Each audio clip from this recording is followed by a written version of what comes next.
दिन ढला और शाम हुआ, पिया आए थक के और हमने परोसा मालपुआ।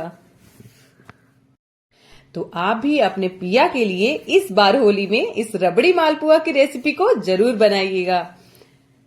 आपके पिया के साथ पूरी फैमिली को बहुत ही पसंद आएगा।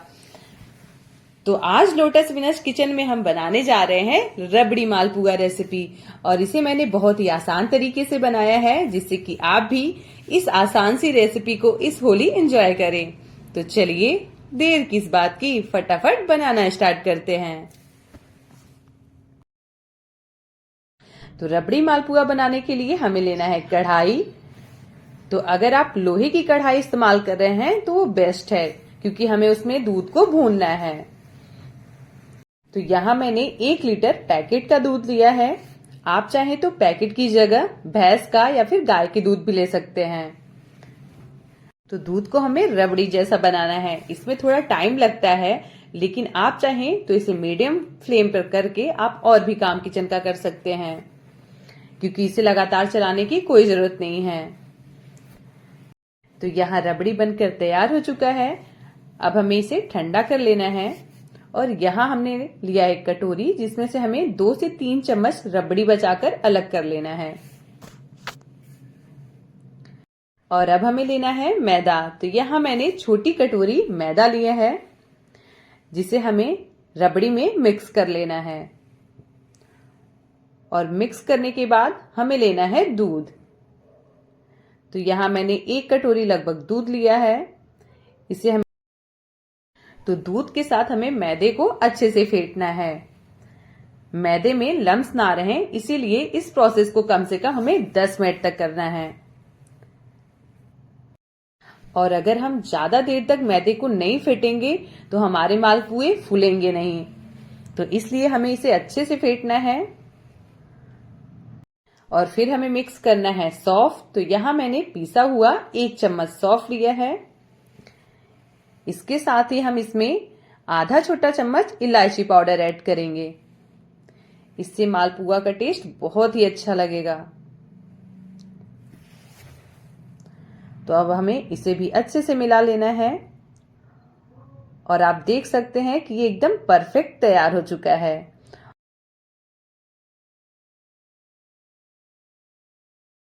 की कंसिस्टेंसी बिल्कुल ऐसी रखनी है, जिससे कि हमारे मालपुए फूले फूले और एकदम मुलायम बनेंगे।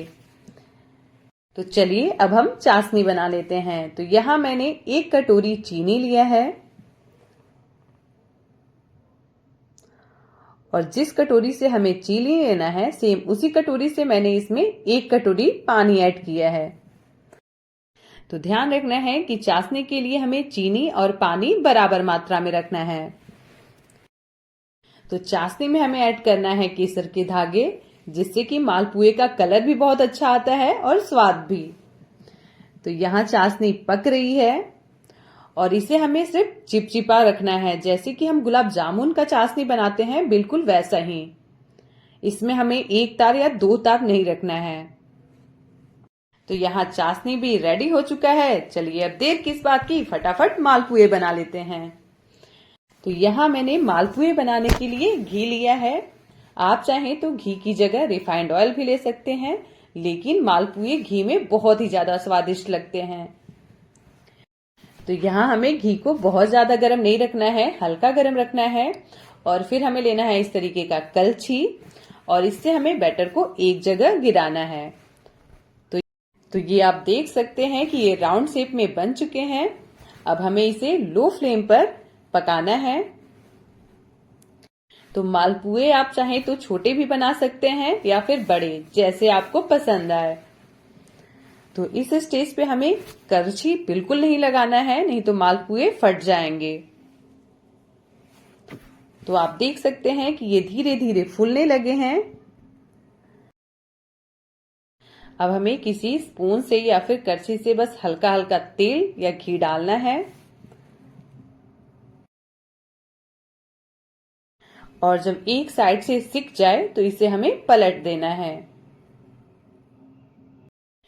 तो मालपुए को लो मीडियम फ्लेम पर पकने दें।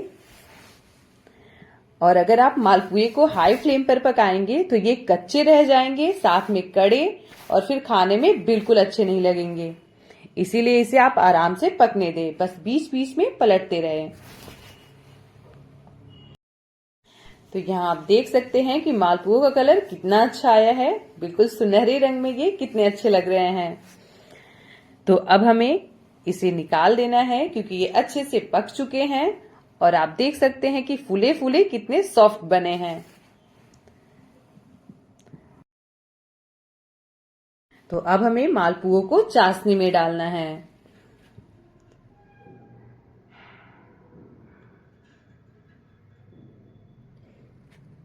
तो यहाँ मैंने पहले 2 मालपुए बना लिए थे जिसे चाशनी में मैंने डुबो दिया था।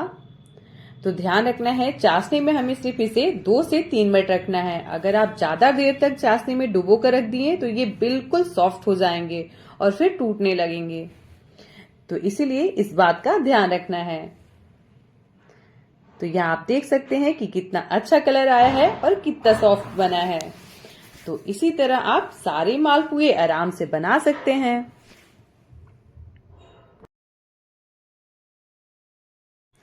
तो यहाँ मैंने दूसरा मालपुआ भी डाल दिया है। ये छोटी कढ़ाई है इसलिए इसमें एक एक मालपुए ही बन रहे हैं, लेकिन आप देख सकते हैं कि ये मालपुए जबरदस्त बन रहे हैं और कितना बढ़िया ये फूल रहे हैं। तो इसे भी हमें पलट लेना है। इनका धीरे धीरे रंग चेंज होता जाएगा और ये फिर गोल्डन कलर में आ जाएंगे तो समझ जाइए कि मालपुए पक चुके हैं। तो इस होली आप इस मालपुए की रेसिपी को जरूर बनाइएगा, बहुत ही आसान है और फटाफट बन जाएगा।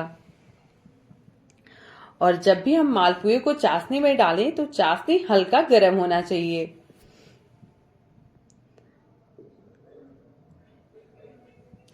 तो हमारा दूसरा मालपुआ भी बनकर तैयार है। चलिए, और यहाँ ये पूरी तरीके से पक चुके हैं तो इसे अब हमें घी से बाहर निकाल लेना है। और जो एक्स्ट्रा घी है उसे इस तरीके से आप निकाल सकते हैं और फिर हमें चाशनी में डुबो देना है। तो अगर आप इस तरीके से भी खाना चाहें तो आराम से खा सकते हैं, अगर आपको रबड़ी के साथ नहीं खाना है तो यहाँ आप देख सकते हैं कि मालपुआ बिल्कुल सॉफ्ट बना है। तो इसे आप चाहें तो बिना रबड़ी के 5 से 6 दिन फ्रिज में स्टोर भी कर सकते हैं। तो इस रेसिपी को आप जरूर से ट्राई करिएगा और वीडियो को लाइक करना ना भूलिएगा। तो यहाँ मैंने मालपुओं को प्लेट में निकाल लिया है। अब हमें इसके ऊपर डालना है रबड़ी। तो मालपुओं के ऊपर रबड़ी को अच्छे से रख देना है और फिर इसके ऊपर हमें काजू, बादाम और पिस्ता से गार्निश कर देना है। तो लीजिए, ये सुपर टेस्टी यमी मालपुआ बनकर तैयार हो चुका है। तो ये रबड़ी मालपुआ, और अगर आप रबड़ी के बिना खाना चाहते हैं तो ये चाशनी के साथ मालपुआ। तो कैसी लगी आज की रेसिपी पसंद आई हो तो प्लीज आपके अपने चैनल लोटस विनश किचन को लाइक और सब्सक्राइब करना ना भूलें। और अगर आप मेरे चैनल पर नए हैं तो चैनल को सब्सक्राइब जरूर करें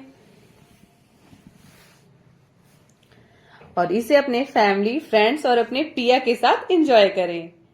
थैंक्स फॉर वॉचिंग।